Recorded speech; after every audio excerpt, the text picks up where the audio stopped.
Another disappointing day for India at the Olympics. Sundeep, what do you think about this? No, I've stopped thinking about it in a way that I don't think you can use the word disappointing. I think whatever we thought that they're going to achieve, whatever we thought that they're going to win, whether it was in terms of the rounds, first round, third round, whether it was in terms of the medals, I don't think we are reaching there. So I think that disappointment to an entire country that's waiting for a medal, and I think London gave us a little bit more than what we expected from there. So what happens is that after you cross one particular Olympics where you've done well, looking at what we have done in the past, you suddenly realize that, it's the 6th day, it's the 7th day, it's the 5th day, and we're not getting anywhere. And our big guys, the shooters, haven't won. So I think that disappointment, that sadness that comes over a country, I think that's what is probably now seeping in. Today we had 3 upsets, Deepika Kumari, Bombayla Devi in archery, and then of course Shiva Thapa. We just watched that match, how he was being thrashed by the Cuban. I wouldn't call them, in a way, again, it's not an upset, Of course, you expect Deepika Kumari to win because it's the Olympic Games. She's done well at higher levels.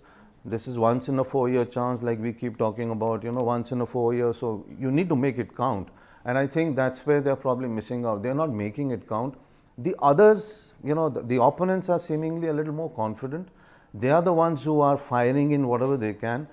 On the Shiva Thapa thing, I don't think you can really blame the guy. You're playing the reigning champion. He's the Olympic champion. He's a Cuban after all. And the skill levels were very different.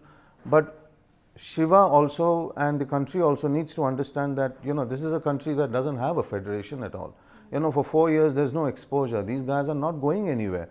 They haven't got those boxers to bout or have a fight against that then take them to this level where he can actually fight on equal terms. Today, the fight was not on equal terms, and that's the sad part. You remember that we were having this discussion early in the morning when I came and I told you about this, that how Vijender Singh thought that Shiva Thapa was India's best bet. Was he actually India's best bet? Yeah, if you look at the skill level, he is India's best bet. Deepika Kumari is India's best, Bombayla Devi is a great champion. You can't take that tag away. But when you come to face, when you're face to face with an Olympic champion who's on a higher skill level, then you don't get exposed, but that's the level you are.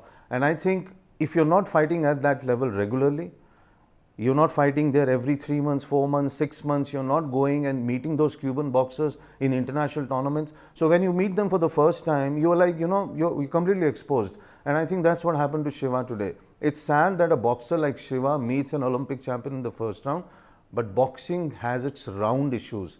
You got to be in the round. You got to be, getting at least a few guys who are not up to that level to advance. And I think Shiva was distinctly unlucky to draw an Olympic champion in the first round.